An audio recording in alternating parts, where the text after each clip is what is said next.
Short note ගන්න ක්‍රම ගොඩක් තියෙනවා. ඒකේ විද්‍යාත්මක ක්‍රමයයි ගණන් හදන පැත්තයි කියලා කොටස් දෙකක් තියෙනවානේ. ලොජික් කරන අය දන්නවා. ඒකේ ඇත්තටම මට නම් ගණන් කරන ටික ලේසි. ඒකේ විද්‍යාත්මක ක්‍රමය තමයි අමාරු.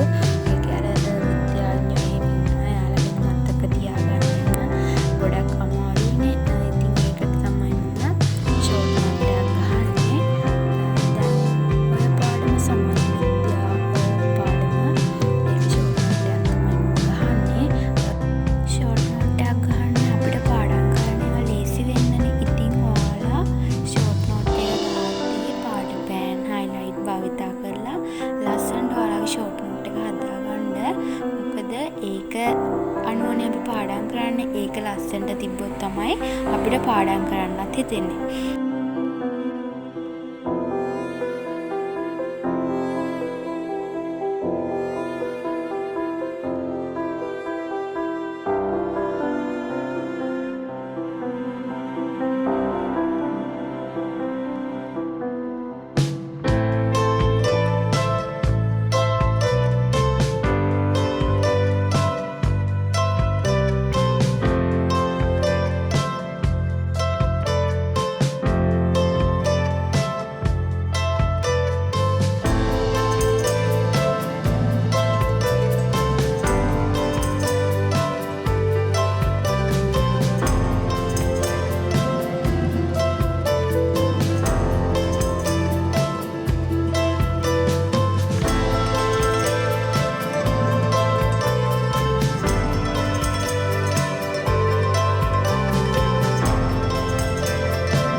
මම පොතක් ඕඩර් කරා.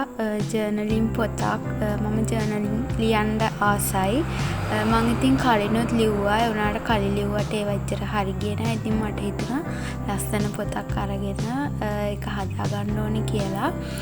ඉතින් මම ওই පොත ඕඩර් කරේ මාෂීස් පේජ් එකෙන්. TikTok පේජ් එකකින් තමයි.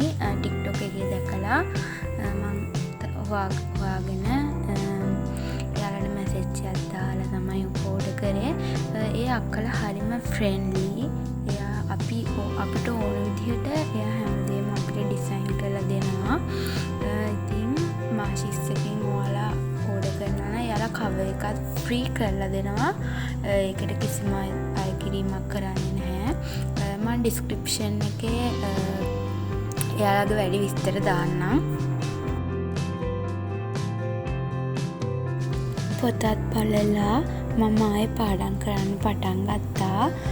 මං ආයේ පැයක් විතර තමයි පාඩම් කරේ.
මිත්‍ර කියන්නේ. ඉතින් මට පෙන් පෑල් පෑණි මිතුරෝ පුලියුන් තමයි ලියුම් වගේකුයි ස්ටිකර් වගේකුයි තමයි මම ඔය දැන් පෙන්නන්නේ.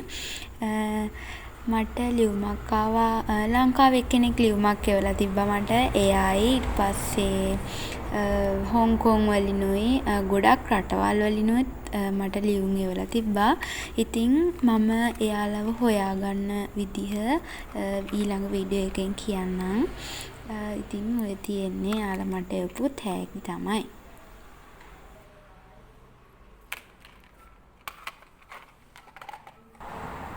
මේ තියෙන්නේ මගේ A level plan book එක. මේක මම ඕඩර් කරේ ඒ TikTok page එකකින් තමයි. Notebirds by Lilac කියන TikTok page එකෙන්. ඉතින් ඔයාලටත් එයාලගෙන් පොත් ගන්න පුළුවන්. ඉතින් එයාලගෙත් වැඩි විස්තර මම description එකට දාලා තියන්නම්. මම විශ්වාස කරලා එළියට ආවා ටිකක් රිලැක්ස් වෙන්න කියලා හිතාගෙන. ඉතින් මම දැක්කා මගේ බැල්කනි එකේ තිබ්බ මල් පෝච්චි වගයක් පහුගිය දවස් ටිකේ හොඳටම වැස්ස හින්දා ඒක හුළඟට එක පැත්තකට නැමිලා තිබ්බා. ඉතින් මම දැන් ඒක තමයි ඔය හදන්නේ. ඒක හදන්න බැලුවා. ඒ වුණාට වතුර දාන්නත් ඒක හදන්න බෑනේ. ඉතින් වතුර පොටකුත් දාලා මම ඒක ආයෙ සම්පූර්ණයෙන්ම ගලවලා ආයෙ හිටෙව්වා. ඉතින් බලමු ඒක හැදෙයිද කියලා. ඒක හරිම ලස්සනයි. ඉතින් මුලින්ම හිටෙව්වේ ඕක මම නෙමෙයි අපේ අම්මා. අපේ අම්මා හිටවලා තිබිලා දැකලා මම ආයෙ කාමරේට අරන් ආවා. ඊට පස්සේ කොහොම හරි අර වැස්ස දවස් වලට අහු වෙලා ඒක හුළඟට එක පැත්තකට නැමිලා තිබ්බ. මං ඉතින් අම්මට කියන්නෙත් නැතුව ඕක ආයෙ හැදුවා. හැදෙයිද දන්නේ නැහැ.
වීඩියෝ එකේ අන්තිම වෙනකම් බැලුවට ඔයාලට ගොඩක් ස්තුතියි.